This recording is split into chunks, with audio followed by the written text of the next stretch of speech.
The severance agreement slid across the mahogany table with a soft, expensive hiss, sounding like a snake settling into dry leaves. I didn't look at the paper immediately. Instead, I looked at Blake's hands. They were manicured, soft, and currently drumming a rhythmic, impatient beat on the leather armrest of his Herman Miller Aeron chair. He wasn't looking at me. He was looking at the quarterly projection graph projected on the wall behind me, a jagged red line that apparently justified ending a 7-year career in 15 minutes. It's nothing personal, Mika, Blake said, finally deigning to make eye contact. His eyes were that hollow shade of blue you usually find on error screens. We're pivoting. Leaner meaner, the board wants hard assets, tangible ROI. And frankly, your department, what do you call it? Cultural bridge building? It's a cost center, it's soft skills. We need sharks, not diplomats. I sat perfectly still, my hands folded in my lap. I could feel the cold air conditioning of the San Francisco high-rise biting through my silk blouse, a sharp contrast to the burning heat rising in my chest. Before I continue with how I dismantled this man's career without raising my voice, I'd appreciate it if you could hit subscribe and maybe like this. It helps the algorithm find more people who appreciate a good corporate implosion. Anyway, back to the execution.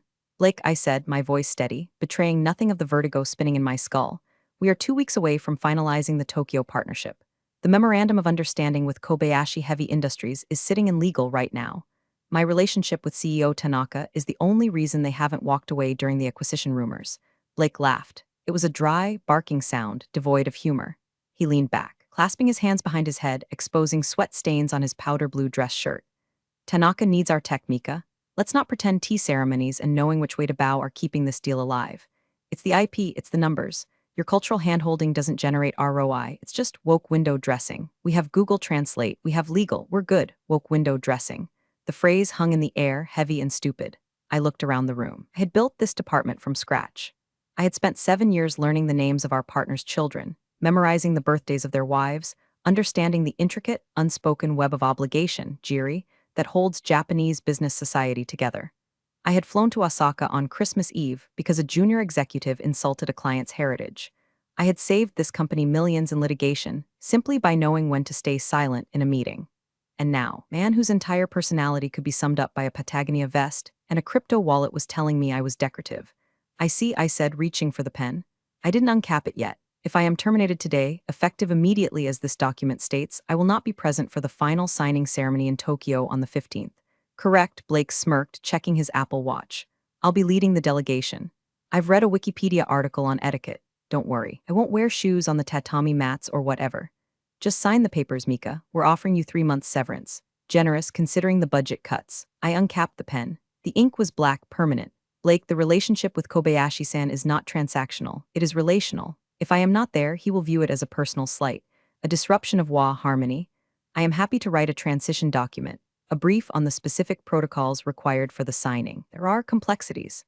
Blake waved his hand dismissively like he was shooing away a fly. No need.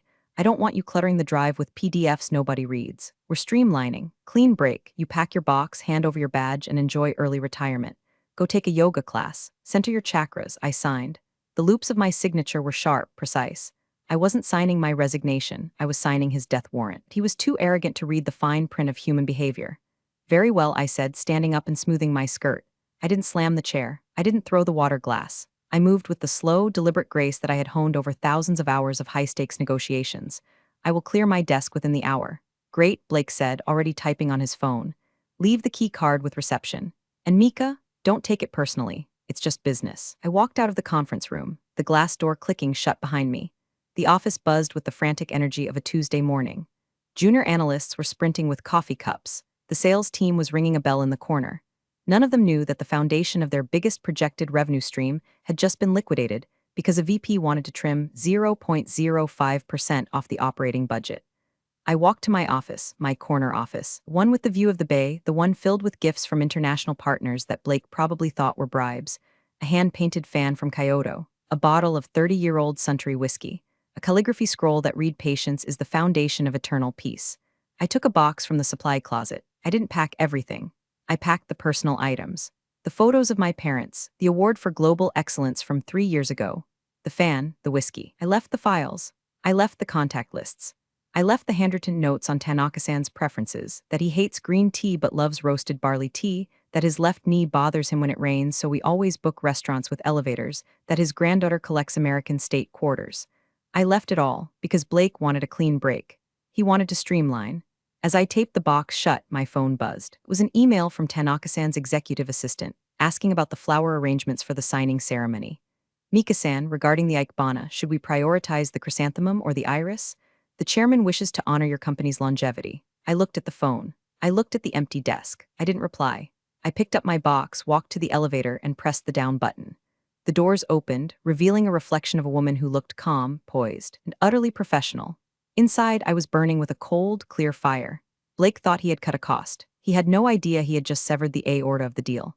The elevator descended, and for the first time in 7 years, I didn't worry about the company's future. I just wondered how long it would take for the body to hit the floor. My apartment in Pacific Heights is a sanctuary of silence. Minimalist furniture, neutral tones, and a view of the fog rolling over the Golden Gate Bridge. It is the antithesis of the chaotic, fluorescent-lit hellscape I had just departed. For the first 48 hours, I did nothing but sleep and drink expensive matcha. I turned my phone off. I didn't log into LinkedIn. I simply existed in the void, letting the adrenaline of 7 years of 60-hour weeks drain out of my system. When I finally turned my phone back on, the notifications cascaded in like a digital avalanche.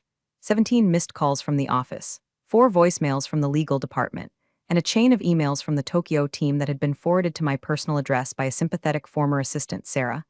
I sat at my kitchen island, sipping tea, and opened the first one. Subject, urgent, dinner seating chart, from Blake VP at Company Com to Japan team all guys. Why are they asking about seat assignments for the dinner? Just put Tanaka at the head of the table and fill in the rest. Why is this a 3-hour discussion? Figure it out, I smiled, a tight, humorless smile. In Japan, the kamaza, the seat of honor, is not just the head of the table. It depends on the door location, the view of the garden, the hierarchy of the guests, and the specific history of the relationship. Put Tanaka-san in the wrong chair, and you haven't just made a mistake. You've told him he is subordinate to his own juniors. You've insulted his ancestors. I scrolled down. Subject, gift exchange protocol from Kobayashi admin desk to Blake VP Honorable Blake-san, we inquire regarding the reciprocal gifting ceremony. Mika-san usually coordinates the specific vintage for the chairman. We have not received the manifest. Please advise. Response from Blake, tell them we're bringing swag bags, branded hoodies, and those high-end Bluetooth speakers. The expensive ones, they'll love it. I actually laughed out loud. Hoodies, for a 70-year-old billionaire who collects Edo period pottery. Blake was bringing him a polyester sweatshirt with a corporate logo. It was like bringing a Happy Meal to a Michelin star banquet. I closed the laptop. I could have intervened. I could have sent a quick text to Sarah, telling her to buy a specific bottle of 1994 Cabernet that Tanaka adored. I could have explained the seating chart. But Blake had been very clear. Woke window dressing, cost center. If I helped now, I would be validating his insult. I would be proving that the company could function without me, even if I was pulling the strings from the shadows. No, they had to feel the weight of my absence. Later that afternoon, I drove across town to visit Arthur, my mentor. Arthur was a retired diplomat, a man who had negotiated trade deals during the Cold War. He lived in a house filled with books and smelled of pipe tobacco and old paper. So, Arthur said, pouring me a glass of sherry. They cut the cord. With a rusty knife, I replied, 2 weeks before the signing. Arthur whistled low and long. Suicide. Do they know about the clause? I doubt Blake read past the executive summary, I said. He sees the Japanese market as a vending machine. Put money in, get tech out. He doesn't understand that the machine has a soul. And Tanaka, he's a man of extreme pride, I said. He values loyalty above profit. When he finds out I've been discarded like a seasonal intern, he won't scream. He'll just close. Arthur nodded, his eyes twinkling. The silent withdrawal. The most devastating maneuver in the East. What is your play, Mika? I'm going to Kyoto, I said. Arthur raised an eyebrow. To beg for your job back? No, I said, looking at the sherry swirling in my glass. To attend the International Symposium on Cross-Cultural Commerce. It's held at the Kyoto International Conference Center. Next week. Ah, Arthur smiled. And who sits on the board of that symposium? Tanaka-san's son, I said. Brilliant. Arthur raised his glass. You aren't going to sabotage the deal, Mika. You're simply going to exist. You're going to be visible, honorable, and employed by yourself. You will let them see the contrast between your respect and your former company's negligence.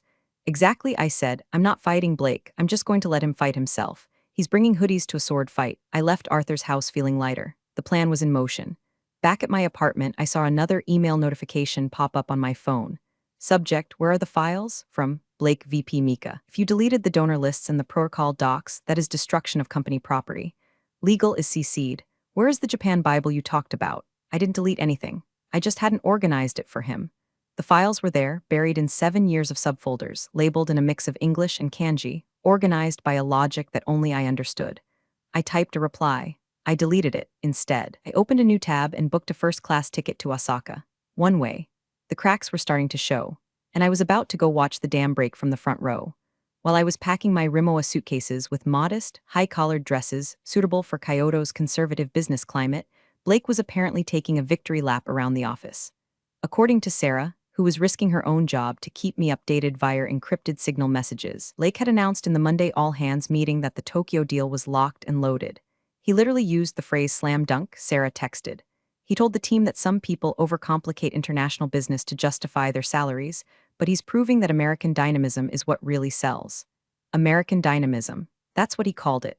I called it loud incompetence, but potato.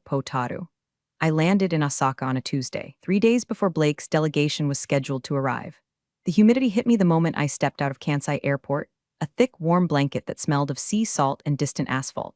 I took the Haruka Express train to Kyoto, watching the dense urban sprawl give way to green hills and tile-roofed houses. My hotel was a ryokan in the Higashiyama district, a place of hushed whispers and cedar wood baths. I wasn't here to relax, though. I was here to work. But not for Blake. The International Symposium was a gathering of the elite, diplomats, CEOs, and cultural attaches. I arrived early on the first day, wearing a charcoal suit that whispered authority. I registered under my own consulting LLC, which I had formed approximately 4 hours after being fired. The moment I walked into the main hall, I felt the shift. It wasn't loud. It was a subtle realignment of attention. Several executives recognized me. Bows were exchanged.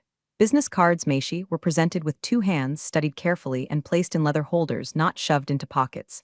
And then I saw him. Kenji Tanaka, the son of the chairman of Kobayashi Heavy Industries.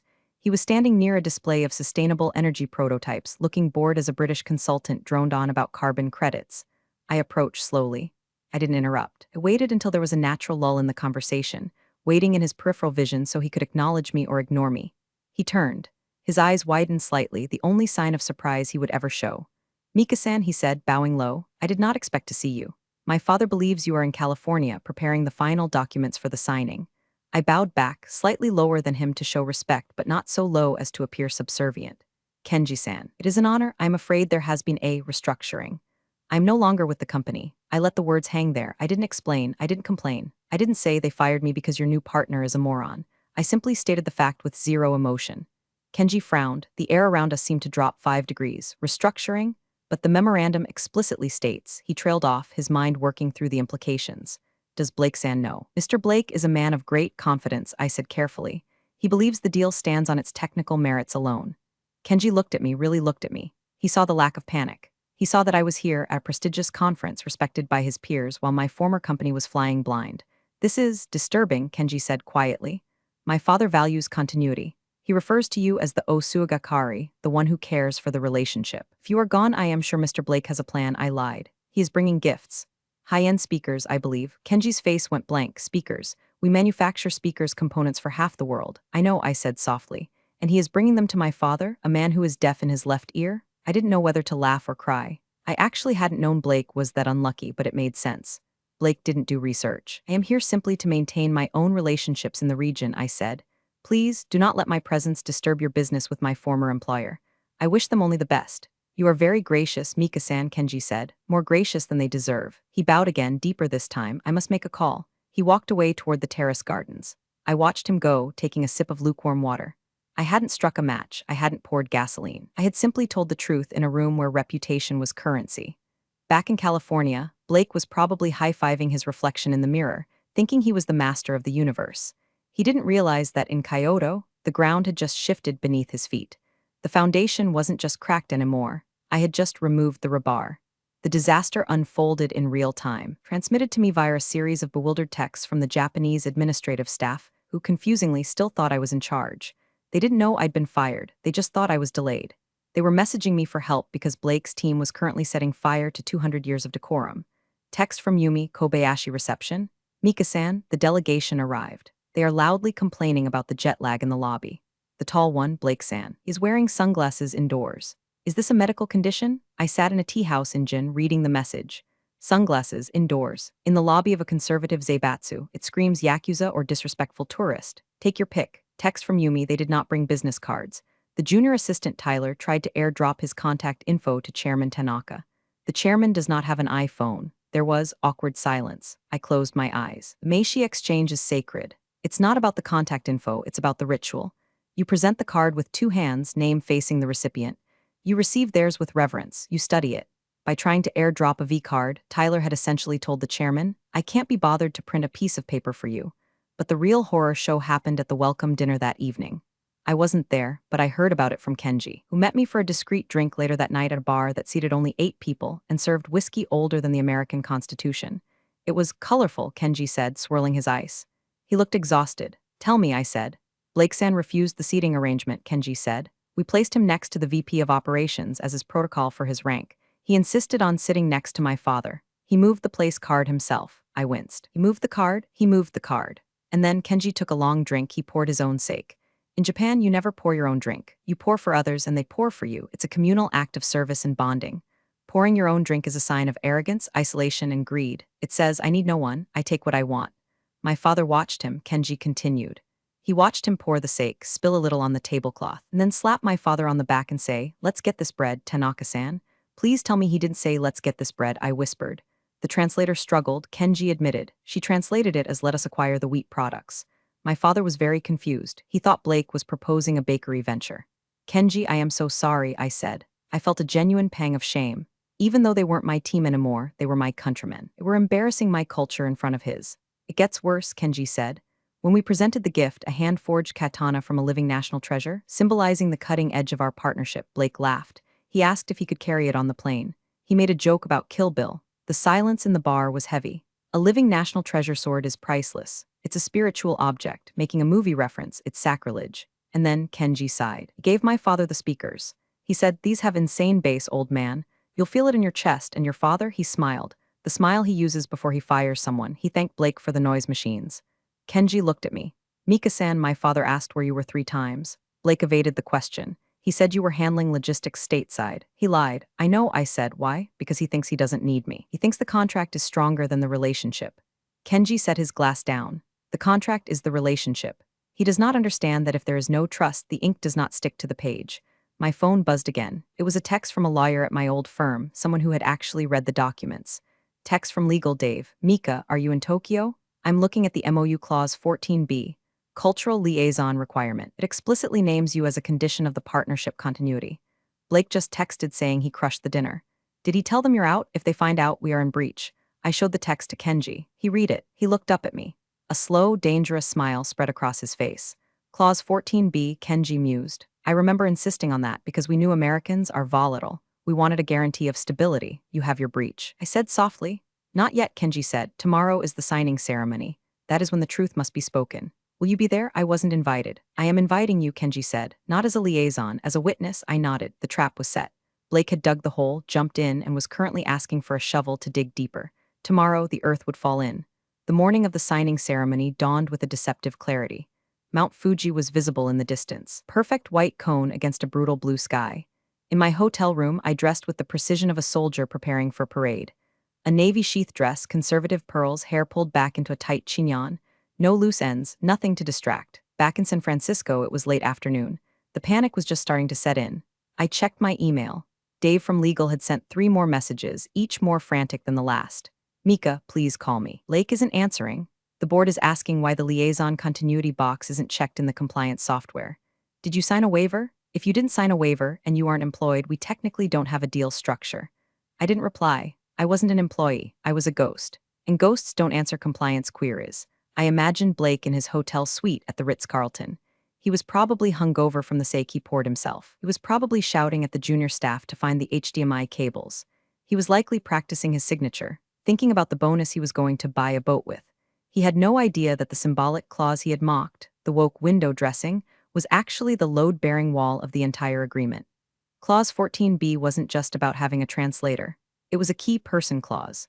In international private equity and high-stakes partnerships, these are common for CEOs or visionaries. It's rare for a cultural liaison, but Tanaka-san had insisted. He had told our CEO 7 years ago, I do not understand your country's haste. I trust Mika-san. She is the bridge. If the bridge collapses, traffic stops.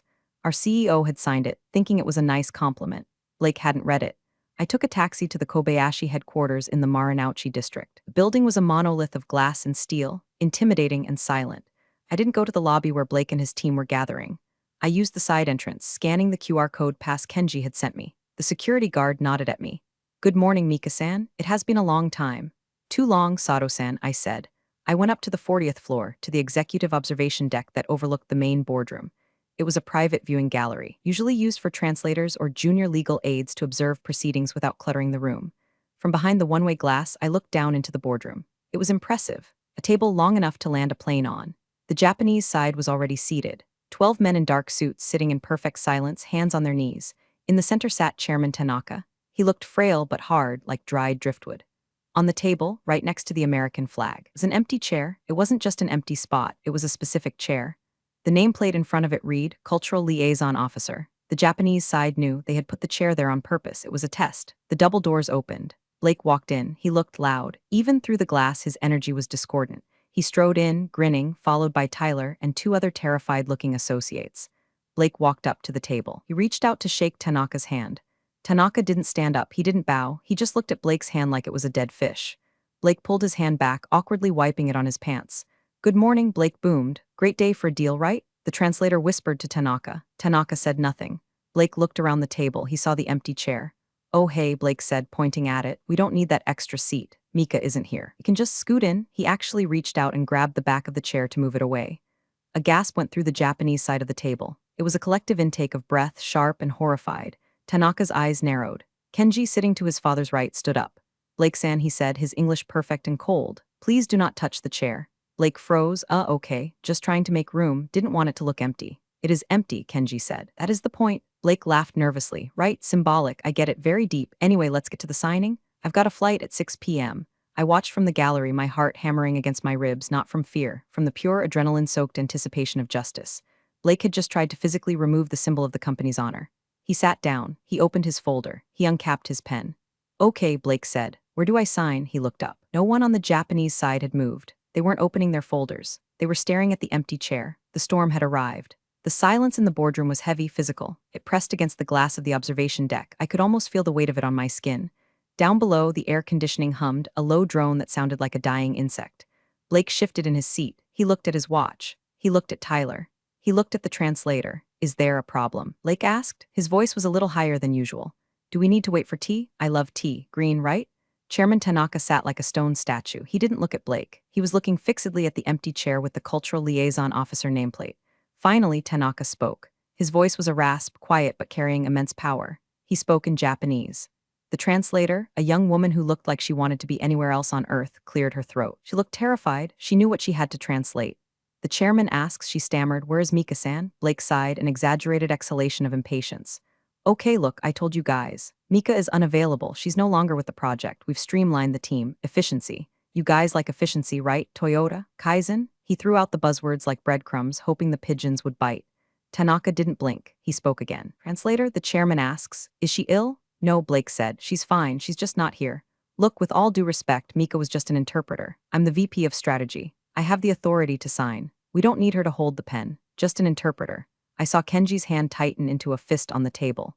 To call a cultural liaison just an interpreter is like calling a neurosurgeon just a mechanic. It misses the entire point of the operation. Naka slowly turned his head to look at Blake. It was the movement of a heavy turret gun finding its target. Mika-san, Tanaka said, speaking English for the first time in 7 years. His accent was thick, but every word was a hammer blow. Knows my wife's name. Mika-san knows my father's grave. Mika-san is trust. He pointed a shaking finger at the empty chair. No Mika, no trust. Blake laughed again, but it sounded like a choke. Okay, that's very poetic, Chairman. Really? But we have a contract. We have an MOU, and frankly, we have a deadline. If we don't sign today, the stock price impact contract, Tanaka interrupted. He switched back to Japanese, speaking rapidly now, his voice rising in volume. The translator went pale. The chairman says the contract includes Article 14b. It stipulates the presence of the designated liaison. He asks if you have terminated Mika-san. Do you notify us 30 days prior as required by the change of key personnel clause? Blake froze. I could see the gears grinding in his head. He hadn't read it. He had absolutely no idea that clause existed. Blake said. Legal handles the fine print. I'm sure they sent an email. Maybe it went to spam. You know how technology is. He was gaslighting a billionaire industrialist. It was breathtaking. Tanaka looked at Kenji. Kenji nodded slowly. Kenji opened his folder. He pulled out a single sheet of paper. We received no notification, Kenji said. However, we did receive a Google alert that your company filed a WARN notice in California listing cultural department as eliminated. Is this true? Blake's face went from flushed to chalk white. That's internal HR matter. It doesn't affect the deliverables. It affects the honor, Tanaka said. The chairman stood up. The sound of his chair scraping back was like a gunshot. Startled, Blake stood up too. Whoa, okay, let's calm down. If you need a liaison, I can hire one. I'll get the best one in Tokyo. I'll get you 10 liaisons. Just sit down, let's sign, and we can sort out the staffing later. Tanaka looked at Blake with an expression of profound pity. You cannot buy soul, Tanaka said in English. He turned to the empty chair. And then, he did the unthinkable. He bowed to the chair. It was a deep bow, a respectful bow, a bow you give to a valued equal. He held it for 3 seconds. Then he straightened up, turned his back on Blake, and walked toward the door. We are finished, the translator whispered. Her voice trembled. The meeting is over. Wait, Blake shouted. He actually rounded the table, chasing the 70-year-old man. You can't just walk out. We have a deal? This is a $160 million partnership. Can't tank this over one employee? Tanaka stopped at the door. He didn't turn around. The deal was not the money, Tanaka said. The deal was the people. You have no people. He walked out. The 12 executives followed him in a silent, flowing line. Blake was left standing alone in the massive boardroom, clutching his plastic pen, next to the empty chair that had defeated him. Up in the gallery, I let out a breath I didn't know I was holding. It was done. The bridge had collapsed, and Blake was standing in the wreckage. The boardroom doors swung shut, leaving a silence so profound it felt like a vacuum. Blake stood there for a full 10 seconds, staring at the wood grain of the closed door. Then the explosion happened. Are you kidding me?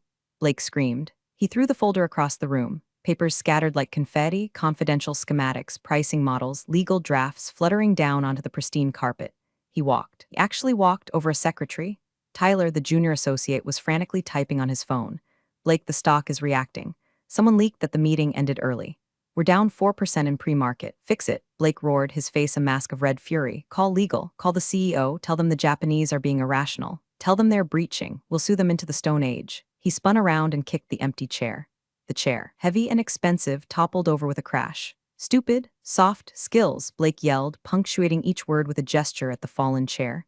I watched for another moment, cataloging the image for my memory bank. It was pathetic. It was the tantrum of a child who had broken a toy because he didn't understand how to play with it. I turned away from the glass and walked out of the observation deck. I took the elevator down to the lobby. I knew exactly where Tanaka and his team would be going. There was a private tea garden in the courtyard of the building, a place they went to decompress after high-stress meetings. I walked into the garden. The noise of the city faded away, replaced by the trickle of a bamboo water feature. Tanaka was sitting on a stone bench, looking at a koi pond. Kenji was standing beside him. The other executives were clustered quietly in the background. I walked onto the gravel path. My heels made a crunching sound. Kenji looked up. He nudged his father. Tanaka turned. When he saw me, his stony expression broke. His shoulders dropped. He looked suddenly like a grandfather who had just found a lost child. Mika-san, he said softly. I walked up to him. I didn't offer a handshake. I didn't offer a hug. I bowed. A deep 45-degree bow held for the appropriate count. Chairman, I said in Japanese, I am deeply sorry for the disruption to your day. I am ashamed that my country sent you such rudeness. Tanaka stood up. He walked over to me. He didn't bow. He reached out and took both my hands in his. This was a breach of protocol so massive, so affectionate that the executives behind him gasped again. You are not with them? Tanaka asked, searching my face. No, I said. I was terminated. I am a free agent. Tanaka nodded, a fierce light returning to his eyes. Good. Then you are free to accept a new offer. He looked at Kenji. Kenji stepped forward, pulling a business card from his pocket, but it wasn't a Kobayashi Industries card. It was a card for a global consultancy firm, Apex Global Strategy, one of the largest competitors to my old company. We have a joint venture with Apex, Kenji said. We are building a new Tokyo headquarters. We need a director of international relations, someone who has the trust. He handed me the card with 2 hands. The salary is double, Kenji whispered in English, a small smile playing on his lips, and no hoodies. I took the card. It would be my honor. Just then, the glass doors of the lobby burst open. Blake and his team came storming out, looking for taxis, looking for a signal, looking for a miracle. Blake saw me. He stopped dead in his tracks. He blinked as if he was hallucinating. He looked at me, standing next to Tanaka, holding Kenji's card, surrounded by the very men who had just walked out on him. Mika, Blake shouted. He started to run toward us. Mika, what the hell are you doing here? Fix this, tell them to come back inside. I can rehire you, we'll bridge your service. Just talk to him. I looked at Blake. I looked at the sweat on his shirt, the panic in his eyes. I turned to Tanaka. Chairman, I said in English so Blake could hear. Do you know this man? Naka looked at Blake. He looked at me. He smiled, a genuine, mischievous smile. I do not, Tanaka said. I see only a tourist. Tanaka turned his back on Blake. Come, Mika-san, let us get tea, real tea. We walked away into the garden, leaving Blake screaming at the glass, trapped on the other side of a world he would never understand. The flight home, well, to my new home base in Tokyo for the onboarding process was peaceful, but my phone was a war zone. News of the deal's collapse hit the wire services before Blake even got to the airport. WSJ alert, Kobayashi deal implodes. U.S. tech firm stock plunges 12%. CEO cite cultural misalignments. Cultural misalignments. That was the PR spin. It sounded better than VP insulted chairman with speakers and arrogance. By the time I checked my old email, which I still had access to on a tablet I hadn't wiped yet, the carnage was absolute. Subject, please call ASAP from CEO office. Mika, we need to talk. There has been a misunderstanding. Blake has been placed on administrative leave. We want to discuss your reinstatement. Name your price. We can offer equity. I deleted it. Subject, legal notice/NDA from Legal Dave. Mika, we are reminding you of your non-compete. If you are advising Kobayashi, we will sue. I forwarded that one to the Apex Global legal team. Their general counsel replied to me within 3 minutes. Lol, your non-compete was voided when they fired you without cause and failed to pay the retention bonus stipulated in your original contract. Tell Dave to call me if he wants to be embarrassed. I didn't tell Dave anything. I let him sweat. 2 days later, the full story leaked on a tech blog. Someone, not me, maybe Sarah, maybe a vengeful waiter, gave the play-by-play of the speaker's incident and the empty chair. Blake became a meme. Literally. There was a picture of him kicking the chair with the caption, "How to lose $160M in 10 seconds." Another one showed a picture of Danny DeVito bowing, with the text, "More cultural awareness than Blake." I sat in my new temporary office in Roppongi Hills, watching the stock ticker of my old company bleed red. I missed their quarterly earnings. The board called for a vote of no confidence in the CEO. Then came the phone call. It was the CEO himself, not an assistant. Mika, he said. He sounded old, tired. Hello, David, I said. We messed up, he said. I let Blake run loose. I didn't value the soft side. I see that now. Tanaka won't take my calls. He returned the speakers unopened. Mika, you're the only one he trusts. If you come back, we can salvage this. I'll fire Blake. I'll give you the VP title. Please, it was a tempting moment to go back as the savior, to rule the kingdom that had exiled me, but I looked out the window at the Tokyo Tower glowing in the night. I looked at the orchid on my desk, a gift from Kenji. David, I said, you didn't just mess up a meeting. You broke the law. You can't fix that with a VP title. We can pay you. I'm already employed, I said. My new employer values the bridge before the toll. Who? David asked. Who did you go to? Read the press release tomorrow, I said. Mika, wait, I hung up. I blocked the number. I took a sip of tea. It was roasted barley tea, Tanaka-san's favorite. The fallout continued for weeks. Blake was officially fired for cause. He tried to sue for wrongful termination, claiming he was set up. The discovery phase revealed his emails calling the Japanese team dinosaurs and me window dressing. He settled for pennies and is now reportedly working as a consultant for a crypto startup that is currently under SEC investigation. My old company had to restate their earnings. They laid off 15% of the staff. I felt bad for the staff, for Sarah, for the innocent ones. I hired Sarah a week later as my operations manager. I learned the hard way that culture isn't a line item. It's the operating system. If you crash the OS, the hardware is just a paperweight. 6 months later, I am sitting in my permanent office in Osaka. The walls are glass, but they overlook the castle gardens, not a parking lot. My title is Executive Director of Pacific Strategy. The partnership between Apex Global, my new firm, and Kobayashi Heavy Industries was signed last week. It is worth $200 million. The signing ceremony was flawless. There were no empty chairs. I sat next to Chairman Tanaka. We drank 1994 Cabernet. He told me jokes about his granddaughter. He didn't mention Blake. Blake is a ghost, a bad spirit that has been exorcised from the building. Yesterday, I received a package from California. It was from the HR department of my old firm. A standard Cobra benefits termination notice. The final bureaucratic whimper of my former life. I shredded it. I don't drink alone to Danny DeVito asthma, and I don't sabotage collagen injections. My revenge wasn't messy. It was clean. It was precise. It was exactly what they deserved. I won by being exactly who I was, the person who knew which way to bow. I walked over to the window.